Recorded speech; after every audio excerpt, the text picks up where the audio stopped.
Hello and welcome to session 9. You're going to notice that there wasn't a session 8. That's because they link them together to previous sessions because they're very much the same as what we've already covered. So in the resources, there is no session 8 as a live classroom because we've already covered it through the other classes, if that makes sense, but the resources are still there for you. Good. So session 9, which is the last one for reading, then we can move on to your practice tests and where to find information. So let's start. In this session, you're going to identify different styles of writing and the writer's voice. The aim to this is by the end of the session, learners must identify different writing styles, identify the difference in levels of sincerity and formality in the journalistic style. You should identify different tones in notes, be aware of opposite tones, e.g. serious to fun, and you could understand what a writer's voice is. So styles and tones. So again, thinking about your exam. In your level 2 reading exam, you will be required to identify and discuss the tone and style of various texts. This requires an all-round knowledge and of understanding text. Unlike previous tasks, where you may need to identify formal and informal aspects, this part of functional skills looks more at specific areas. So style, all texts have a style. The style is usually determined by the audience and the purpose of the text, so the purpose of the document. Styles include factual, academic, so that's your referencing with that Harvard style, footnoting, if you remember. Official, you can normally tell official documents because they have the word official in them. They may have unclassified, classified, different things there. Instructional, so telling us how to do something. Journalistic, so it could be reporting on something. And fictional, something that's made up. So they're the styles of writing. So if we look at factual texts, factual writing can be found in many places: newspapers, magazine articles, textbooks, and on the internet. Factual writing will usually be in a formal style using long, complex sentences, backed up with statistics and evidence. It will be organised and have a clear layout so information can be easily found. It may have footnotes, quotations, or other forms of reference.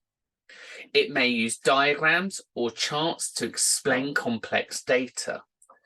It will introduce its subject and then follow it with a balanced argument. And remember, we covered balanced arguments in the last session. We looked at it not being biased. We looked at it being two sides of an argument with that phone, wasn't it? Because the phone was talking all about how wonderful it was, but it wasn't talking about how unhealthy it could be. So that's the balanced view. And it will summarize its main points in a conclusion. So again, when we think about the way that we're going to be writing our answers, we're going to go document 1, document 2, document 3, factual. This is what I saw. This is what I read. And we're going to do an analysis or a conclusion, a summary, and that's what this is asking for. So official text, official writing includes letters, business prose, proposals, press release, among many others. Its style includes these elements: formal language, polite language, especially in letters, possible specific or technical elements, detail, especially in a legal document, archaic language, including Latin. So again, when we think about medicine uses a lot of Latin and Greek words. So thinking about that. And neutral and impartial language. So again, that balanced approach. So academic text, and I have to say, academic text took me a very long time, pretty much all way up until my master's before I really truly understood academic writing. So academic writing is similar in style to factual writing. It will include elements of factual writing, but may be more detailed and precise because we have to find articles, we have to reference it, we have to be very specific about what we're saying. We have to be non-biased. We have to show that we're balanced. We have to show that we've taken it from a good source of evidence. It will avoid omissions or errors, so it avoids skipping bits and that ability for it to be looked over, as it will most likely be examined in great detail. It will be clear and logical. So again, an introduction, headers, footers, it kind of flows, it links. And logical writing as well must flow from one idea to another and not jump around. It may be dry. Oh yeah, I've read a lot of dry articles there. It may not be fun to read, depends what you're reading, because of its purpose. It's to educate, not to entertain. Academic writing may often offer other sources of subjects written about to and added further balance. It will usually include technical or very specific vocabulary, and that's very true because if you're writing at an academic level, you're writing at degree level and above anyway. Instructional texts. So instructional text may include wikis or manuals. Their style include instructional language, technical vocabulary specific to the subjects. You may have a glossary. If we remember, we covered that at the very beginning. Textual features include illustrations, diagrams, and bullet points. And if we remember, the bullet points kind of highlight stuff. If it's a numerical bullet pointing, it's because that's the order it wants you to do something. If we remember that from our reading. Advisory language could, should, might, and precise language, because obviously it's wanting you to follow a process. So journalistic text. Journalistic text ranges from tabloids to serious newspapers, magazines, articles, and online. They can vary in style depending on the seriousness of the writer. And let's look at two styles. So we've got serious broadsheet journalism. So they have a logical approach to the subject. They normally tackle serious subjects because it's what people want to know about. The opinions made by the writer are often thoughtful and balanced. More text, fewer images, and less eye-catching.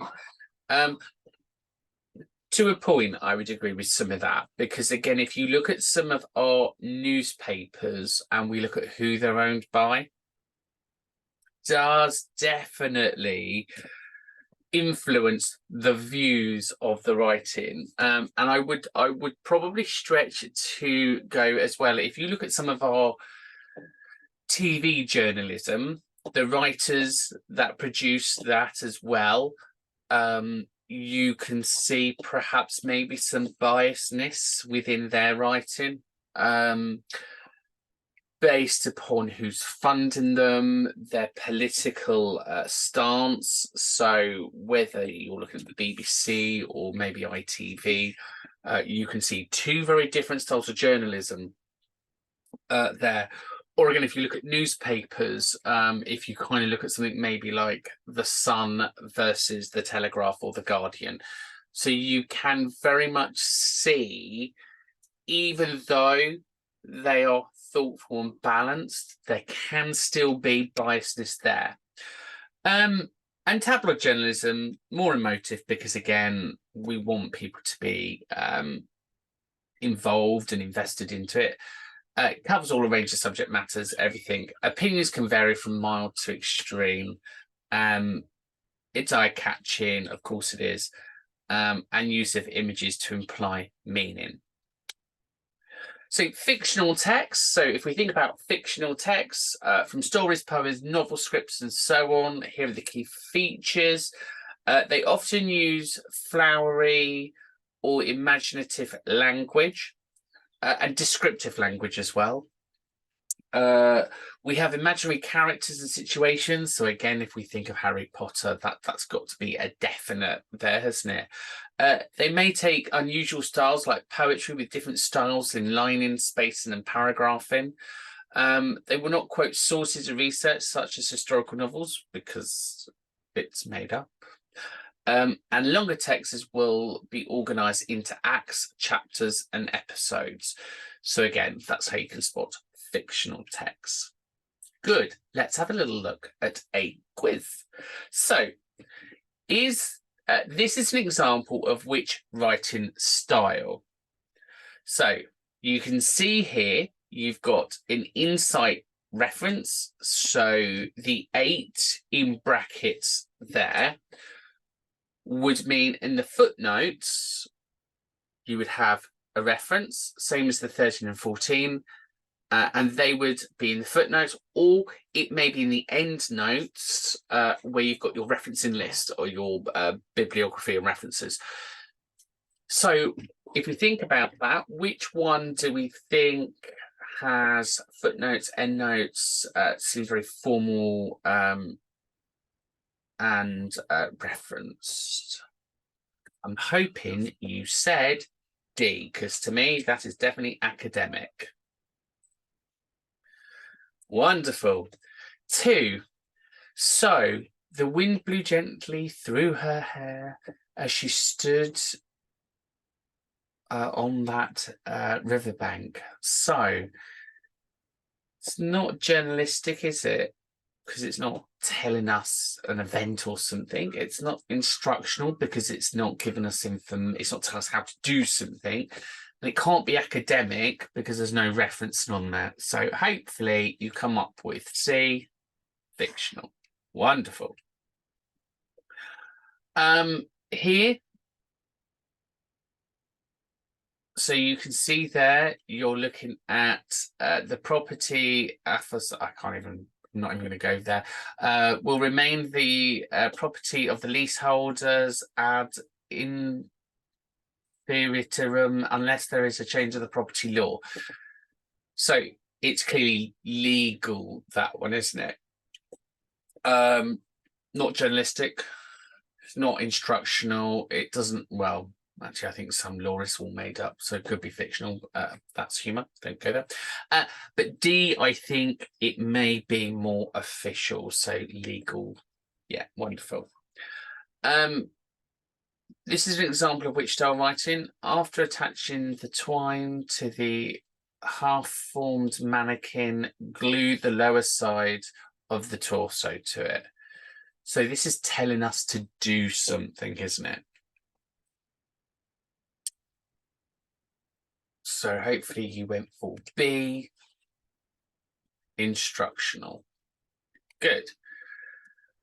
So thinking about tone. So tone is less about what you say, but more about how you say it. So look at the tone types, which are opposite of each other.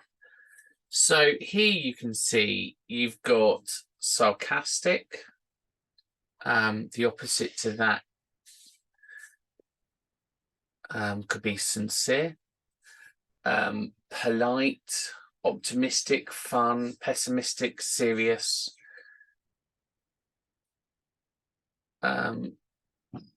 Genius. So again, just think about the opposite tones there. But very much like as we say within our speaking and listening, so when we use pace and tone, how we say something sets the bar, right?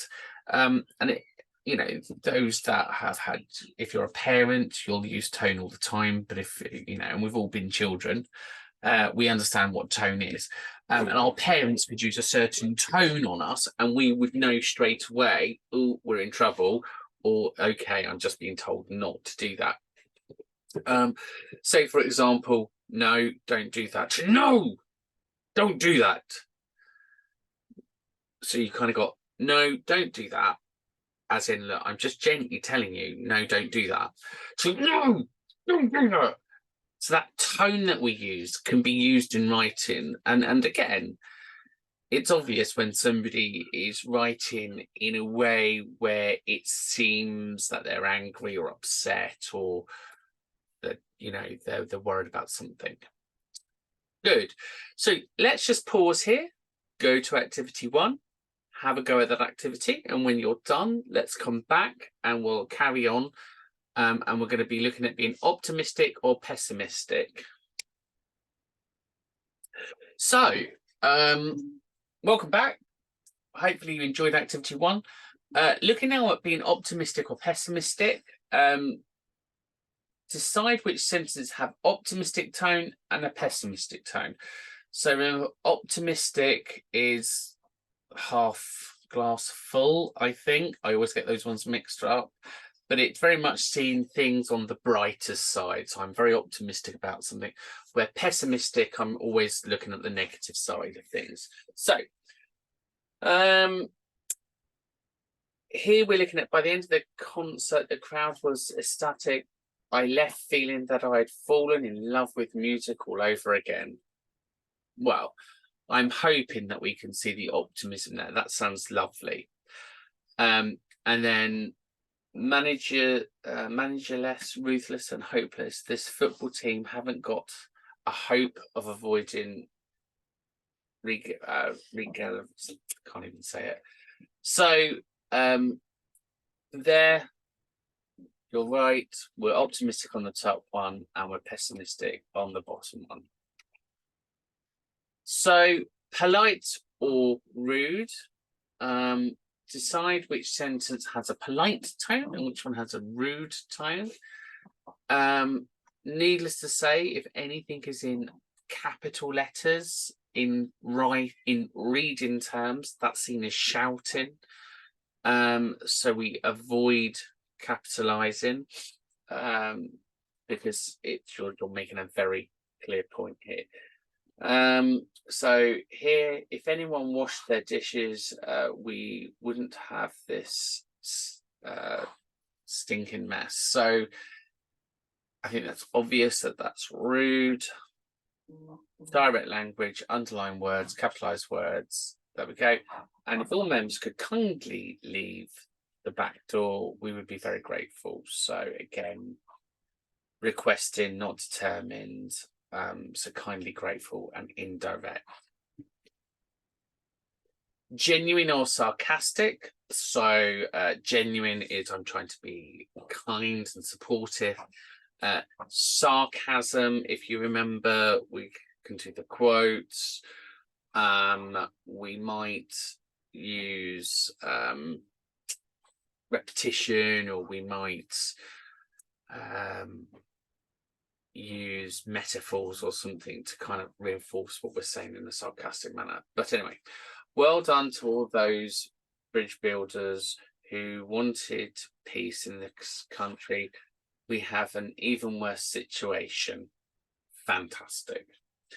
I think that's obvious that that's sarcasm, because they're using irony there. So it's an ironic well done. And obviously it's ironic for them saying fantastic. They've got the use of speech marks, which we talked about, which then makes it negative. And then obviously one day all the children in this nation will have an opportunity to attain an excellent education. So that's inspiring and very positive. Good. Serious or fun, which of these extracts is serious in tone and which is fun? So she's been in the Big Brother house for 2 weeks. She's a pain. She'll paint the town red when she gets out. So she'll paint, I think that's meant to be, she'll paint the town red when she gets out. Anyway, sounds like fun to me. Simple language, cliche, she'll paint the town red. That's definitely should be she'll paint the town red. I'm sure that's the cliche there. And then seriousness then by extracting the DNA. So obviously we're already using longer sentences, formal subordinate clauses to finish the sentence off, and it's technical. So let's have a look. So again, now you can see that that's serious. Wonderful. Erratic or consistent. So read the text inside if this is erratic or consistent. All my life, I have been a supporter of the independent democrats. You should be too. I first came across their policies in 1986 when I read their excellent manifesto for the local elections of the year. The opposition leader was an idiot. It was a no-brainer. Okay, so begins in a fun personal style, more formal second sentence, and a rude final sentence. The first election was Brill, so that's using localisms there, or colloquialisms. They secured 100%, unrepresented by 11% of the vote, and 1 councils in Surrey. And Tiso can't win a single seat. So there's sarcasm there. And said some my eye. It's a shame that they folded in 19 without a trace. Shorter words informal, followed by formal sentences, academic style and sarcasm. So no real summary. So here, writer's voice then.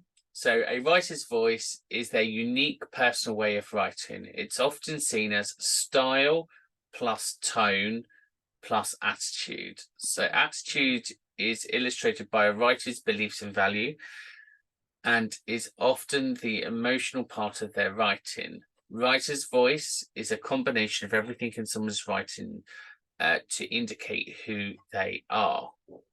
So now, if you stop this, go and do activity 2. Once you've done activity 2, check your answers and then come back. Magic. So welcome back. Let's now just summarize then. So you've now finished session 9. At the end of this section, hopefully you will now be able to identify different writing styles. You have identified the difference in levels of seriousness and formality in a journalistic style. You should be able to identify different tones, be aware of opposite tones, e.g. serious and fun, and you could understand the writer's voice. So please remember to do your knowledge checks, and congratulations, you've completed the module on identifying different styles of writing and writer's voice for your functional skills level 2. And remember, you need to go back into your module just to make sure that you finished everything off there. So here, there's your session plan, there's your PowerPoints, and there's your activities. Underneath are your knowledge checks, and we are now going to look at